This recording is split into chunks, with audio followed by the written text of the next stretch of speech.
Oi, pessoal! Na nossa última aula, a gente começou a construir essa estrutura histórica que provoca a desigualdade racial e a gente parou em 1929. E hoje a gente vai continuar até 2019. Em 1933, só que dessa vez aqui no Brasil, a gente começou a criar uma tese de uma suposta democracia racial.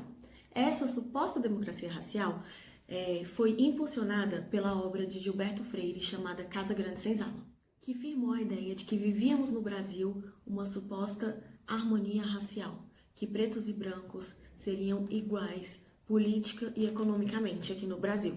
Seria uma verdadeira miscigenação das três raças, a preta, a branca e a vermelha. Esse olhar de uma democracia racial acabou despertando o interesse nacional e internacional, já que, no mesmo período, a gente vivia em outras partes do mundo o nazismo e a segregação racial. Então, a Unesco começou a financiar estudos sobre esse caráter positivo da miscigenação racial que existia aqui no Brasil. Suposta democracia racial que existia aqui no Brasil, porque logo em seguida essa visão de democracia racial foi desconstruída por Florestan Fernandes, que participou dos estudos da Unesco. Mas, como não se percebia o racismo como um problema no Brasil, não tinha como puni-lo, não é mesmo? Agora, lá na África do Sul, em 1948, iniciou o regime chamado Apartheid. O Apartheid, ele era uma política de segregação racial. Essa segregação racial já acontecia na África do Sul, mas ela passou a ser institucionalizada em 1948. Se tornou lei a divisão entre negros e brancos na África do Sul em 1948. Já que negros e brancos não poderiam se misturar na África do Sul, o governo sul-africano, que era bastante racista, oferecia serviços públicos como o serviço de educação e saúde inferior aos serviços oferecidos aos brancos. O apartheid foi um sistema muito violento, mas que proporcionou à África do Sul um movimento de resistência interna. Agora nós vamos pular para os Estados Unidos da década de 60. Nesse período, começa-se um processo lento e com muita resistência dos brancos e muita luta dos negros de dessegregação racial. Ou seja, espaços públicos, como por exemplo escolas que eram voltadas unicamente para brancos, deixam de ser exclusivas de pessoas brancas e passam a receber pessoas de outras etnias. Esse período foi marcado pelo movimento Pantera Negra e por grandes ativistas do movimento negro, como por exemplo Malcolm X, Martin Luther King, Muhammad Ali, Angela Davis, Alice Walker. Todos esses ativistas do movimento negro na década de 60 foram duramente perseguidos pelo FBI.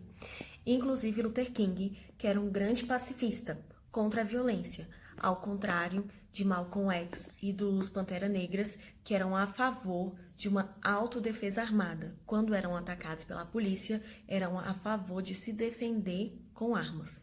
O sucesso do soul music de James Brown, dos Jackson 5, junto com os slogans do Black Power, que representavam o orgulho étnico da década de 60, coincidiu com o desenvolvimento do movimento por direitos civis nos Estados Unidos. Aí, agora no Brasil, iniciou-se em 1964 a ditadura militar.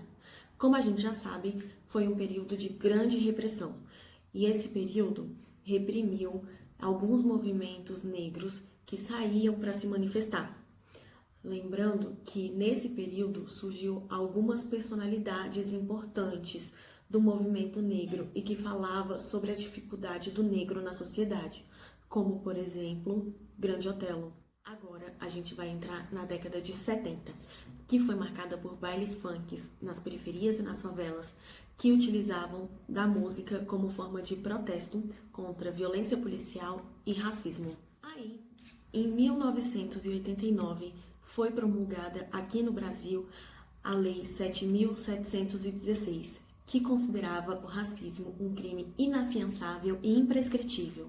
Ou seja, inafiançável porque não tem fiança que tire alguém que cometeu o crime de racismo da cadeia, e imprescritível porque esse crime não prescreve.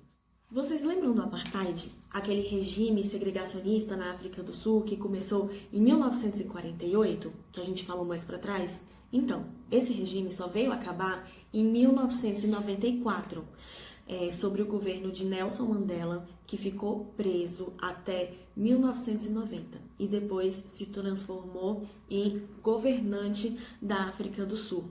Governou a África do Sul até 1999. A cultura negra teve na década de 90 grande influência sobre a indústria cultural e a cultura pop, como por exemplo a série televisionada O Maluco no Pedaço e o grupo musical Destiny's Child, que é da Beyoncé e daquelas outras mulheres. Não sei falar o nome correto desse grupo, é muito difícil. No Brasil, os grupos de pagode estavam em alta. Dig, dig, dig, yeah.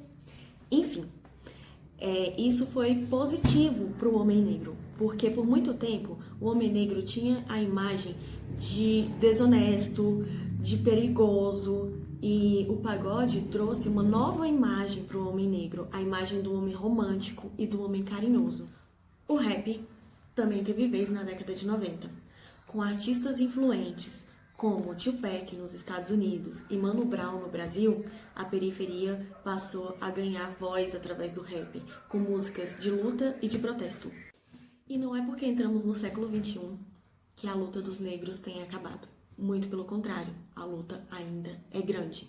Em 2009, os Estados Unidos, que é uma grande potência política e econômica, elegeu o primeiro presidente negro, Barack Obama, que cumpriu 2 mandatos como presidente dos Estados Unidos. O Brasil mesmo, em que mais da metade da população é preta ou parda, nunca elegeu um presidente negro.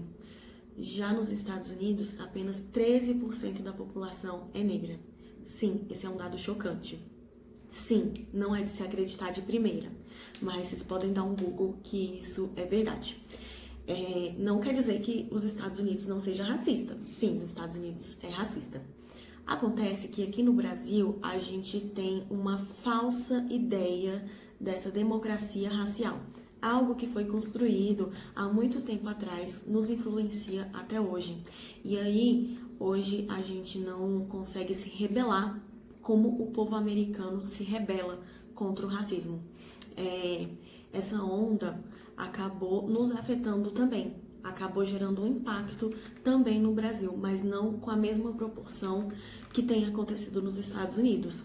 Eu quero falar mais disso, na verdade eu quero que vocês falem mais disso na nossa próxima atividade. Então, vamos encerrar hoje por aqui, com 2019.